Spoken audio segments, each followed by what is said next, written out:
Bienvenidos. Hoy vamos a analizar un curso universitario que le da una vuelta total a cómo entendemos la historia del pensamiento. La propuesta de la profesora Natalia Dulian nos invita a dejar de lado la idea de un progreso lineal, como una escalera que sube y sube sin parar. ¿No? Aquí vamos a hablar de revoluciones, de momentos de ruptura que lo cambiaron absolutamente todo. Y esta es la idea central que lo guía todo. El pensamiento, según esta visión, no avanza simplemente porque acumulamos más datos o más hechos, uno encima del otro. El avance real, el que de verdad importa, llega con las rupturas, esos momentos clave en los que las preguntas de toda la vida de repente ya no sirven para nada y surgen otras nuevas, preguntas tan potentes que es imposible ignorarlas. Venga, vamos a ver cómo funciona esto en la práctica. Y nuestra historia, cómo no, empieza en la antigua Grecia, con un cambio que literalmente transformó el mundo, el salto del mito a la razón. Esta fue la gran pregunta de la época. Una pregunta que no surgió de la nada, claro, nació de unos cambios políticos y económicos que estaban poniendo patas arriba la sociedad griega. Pensemos por un momento en un comerciante de aquella época. Viaja a Egipto, por ejemplo, y se encuentra con tradiciones, mitos y dioses que no tienen nada que ver con los suyos. Se da cuenta de que el mito es algo local, no es universal. Y claro, ese choque le obliga a preguntarse, ¿cuál de todas estas historias es la de verdad? Y no era solo el comercio. En la nueva polis, en la ciudad-estado, el debate público era fundamental. Para convencer a los demás en la asamblea, ya no valía con invocar a Zeus, hacían falta argumentos. Todo esto hizo que el mito, como única explicación del mundo, se quedara corto, ya no era suficiente.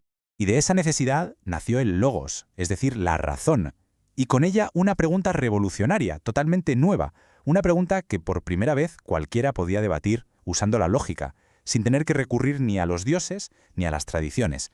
Pero claro, esta nueva pregunta no tuvo una sola respuesta. Al contrario, desató un debate filosófico brutal que definió a toda Grecia. Por un lado, Heráclito, diciendo que todo fluye, que todo cambia constantemente. Y por el otro, Parménides, defendiendo que la auténtica realidad es una, eterna e inmóvil. Un choque de trenes en toda regla. Y por si fuera poco, llegaron los sofistas y lo complicaron todo aún más. Introdujeron una crisis política y de pensamiento al plantear una pregunta terrible. ¿Y si la verdad en realidad no importa? ¿Y si lo único que cuenta es tener el poder de convencer a los demás de tu propia versión? La respuesta de Platón a este caos fue una de las metáforas más potentes de la historia. Nos dijo que vivimos en una caverna, confundiendo las sombras que vemos en la pared con la realidad. Pero que existe un mundo verdadero, el mundo de las ideas perfectas, al que solo podemos llegar con la razón. Y aquí tenemos otra ruptura brillante. Aristóteles, que fue su mejor alumno, rompe con su maestro. Le dice, no, la verdad no está en otro mundo, la verdad está aquí, en las cosas que podemos ver, tocar y analizar. Y con esto, básicamente, trae la filosofía y la ciencia de vuelta a la Tierra. Vayamos ahora a la siguiente gran etapa. La siguiente gran ruptura llega con la caída del Imperio Romano. El mundo cambia por completo y surge un nuevo principio que lo organiza todo: la revelación divina, la fe cristiana. La pregunta central, por tanto, ya no es la misma. El objetivo ya no es descubrir el mundo desde cero, sino entender una verdad, con mayúsculas, una que ya ha sido revelada por Dios. Y es interesantísimo ver lo que pasa aquí. Es que no solo cambian las preguntas, cambia el propio estatus de la razón. Pasamos del logos griego, que era soberano, que podía cuestionarlo todo, a la ratio latina, que es más bien una herramienta. Una herramienta muy potente, sí, pero que tiene unos límites muy claros. Está al servicio de la fe y jamás puede contradecir la revelación. Saltamos varios siglos. Las terribles guerras de religión y la revolución científica hacen que esa autoridad divina se tambalee.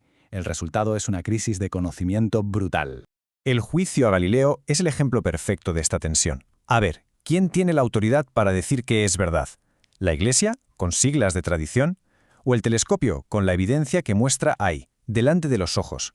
Las viejas certezas se estaban cayendo a pedazos, y esto obligó a iniciar una búsqueda de la verdad totalmente nueva, mucho más personal. La pregunta da un giro radical. Ya no es sobre el mundo o sobre Dios, ahora es sobre el individuo. En un mundo lleno de dudas, sin una autoridad clara, la pregunta es ¿cómo puedo estar seguro de algo? ¿De qué me puedo fiar? Y René Descartes se tomó esta pregunta muy en serio. Decidió dudar de absolutamente todo. De los sentidos, que a veces nos engañan, de la memoria, que nos puede fallar, incluso de las matemáticas. Lo desmontó todo para ver si quedaba algo, una sola cosa, que fuera imposible de dudar. Y la encontró. La encontró en el simple hecho de estar dudando. Porque para dudar, tengo que pensar. Y si estoy pensando, es porque existo. Pienso, luego existo. Esa fue la roca firme sobre la que se construyó todo el racionalismo. Pero esta solución, claro, no convence a todos, y abrió otro de los grandes debates de la historia. Por un lado, los racionalistas, como Descartes, que decían que la única garantía de verdad es la razón pura. Y por otro, los empiristas, como Hume, que respondían: un momento, la razón sola no nos dice nada del mundo real. Todo, absolutamente todo el conocimiento empieza por los sentidos, por la experiencia. Y llegamos a la última ruptura, la más reciente y quizá la más vertiginosa de todas. Porque aquí la razón ya no se enfrenta a la fe o a la experiencia. Aquí la razón empieza a cuestionarse a sí misma. Esa imagen de Nietzsche en Turín abrazando a un caballo maltratado justo antes de perder la razón es un símbolo muy potente de este punto de inflexión. La crítica ya no viene de fuera, viene desde dentro del propio pensamiento, que empieza a sospechar de sus propios fundamentos. Y aquí entran en escena los llamados maestros de la sospecha, pensadores como Nietzsche, Heidegger o Foucault, que van un paso más allá. Ya no dudan de las respuestas, dudan de las propias preguntas. Se preguntan: ¿y si la verdad no es más que un disfraz de la voluntad de poder? O como Heidegger, nos alertan de que la razón moderna, tan eficaz para calcular, nos ha hecho olvidar la pregunta más importante: ¿qué significa ser? O Foucault, que analiza cómo el poder define lo que consideramos normal o verdadero.